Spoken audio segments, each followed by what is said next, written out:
O imperador russo Nicolau II era antissemita? O imperador russo muitas vezes foi acusado por seus opositores de ser antissemita. Mas isso não é verdade. Nicolau II era uma pessoa de alta cultura, mente aberta e grande sensibilidade ao sofrimento alheio. Por isso ele doou grandes quantias de seus fundos pessoais para socorrer judeus refugiados de guerra. Durante seu reinado foram assinadas leis de emancipação aos judeus. Também era permitido a eles títulos de nobreza e ocupar cargos públicos. Também é atribuído erroneamente a Nicolau II a organização de pogroms. Historicamente, o termo pogroms tem sido usado para denominar atos em massa de violência, roubos e destruição do patrimônio de minorias étnicas da Europa. Também não devemos esquecer que os pogroms ocorridos na Rússia não eram necessariamente contra os judeus. Também vitimavam alemães, chineses e outras minorias étnicas. Na verdade, os pogroms eram provocados por integrantes de grupos revolucionários, infiltrados na polícia. Esses infiltrados usavam seus cargos para prender seus opositores e criar distúrbios públicos. Podemos perceber que a polícia russa sempre esteve envolvida em distúrbios, intrigas e traições contra o império. Os exemplos são muitos. Foi o policial Gapon que organizou o protesto que causaria o Domingo Sangrento e o assassinato de Stolypin. Foi obra do policial Alexander Spiridovich, ambos comunistas infiltrados. Também eram policiais que organizavam os pogroms, com o intuito de criar caos e instabilidade no país. Para isso, eles recrutavam vagabundos e bandidos, que tinham como único propósito saquear uma determinada cidade.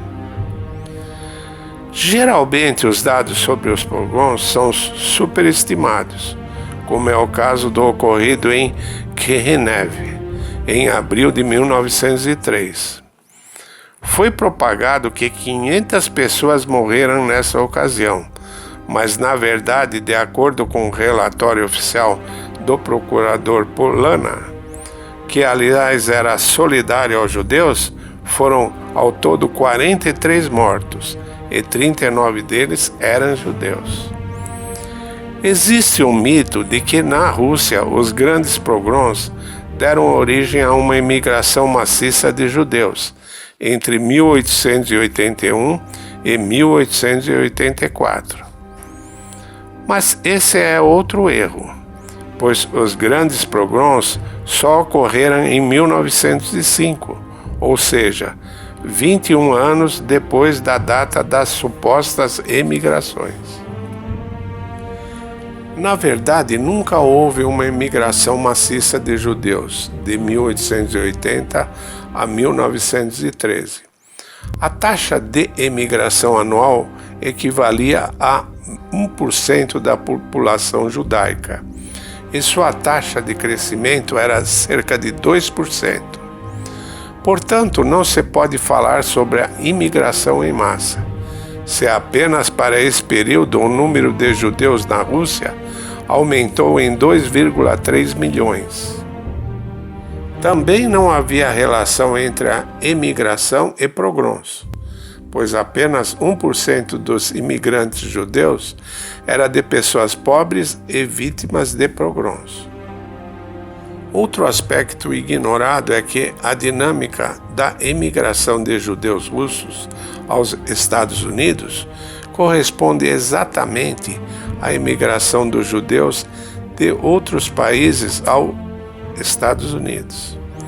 Além disso, esta coincide com a dinâmica de imigração dos não-judeus aos Estados Unidos.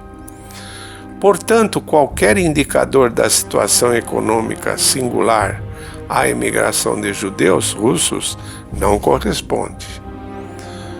Outra mentira que não é conhecida no Brasil, mas é muito divulgado na Rússia, é que a União do Povo Russo, mais conhecido como os Centúrias Negras, eram antissemitas e propagavam pogroms.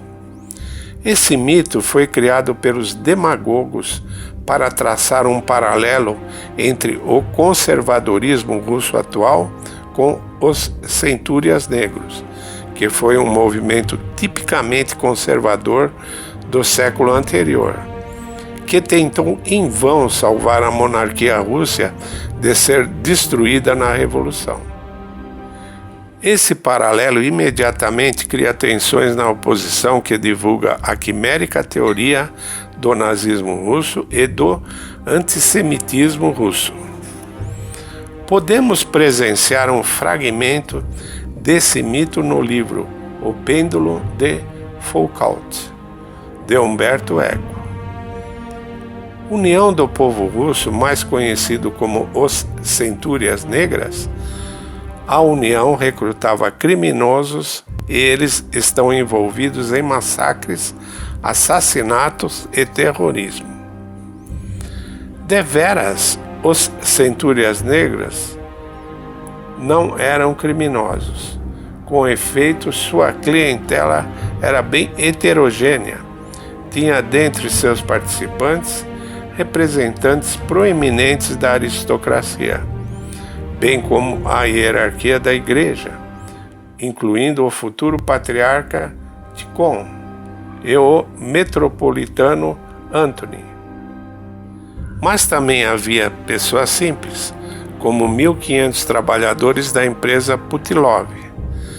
Lenin descreve a união do povo russo como a democracia camponesa dos Centúrias Negras, e a mais áspera, mas também a mais profunda.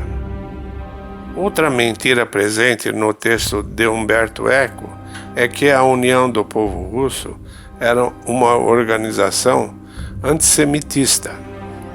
A propósito, os representantes mais proeminentes dos judeus estavam entre os organizadores e membros ativos da União do Povo Russo. Sabe-se que o fundador dos Centúrias Negras, editor do seu principal jornal, Moscow News, era um judeu, Vladimir Gringmut.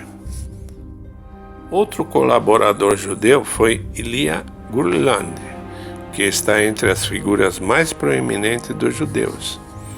Era o filho do rabino-chefe da província de Poltava e carrega a ideia de conexão dos judeus aos primórdios do Estado russo, não abandonando suas aspirações religiosas e nacionais.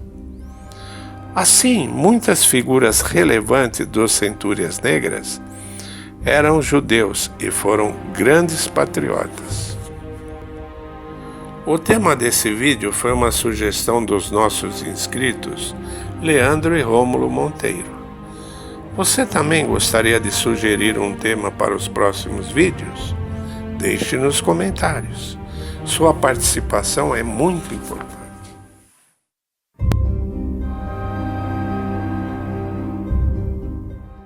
Quer saber mais sobre a Rússia Imperial?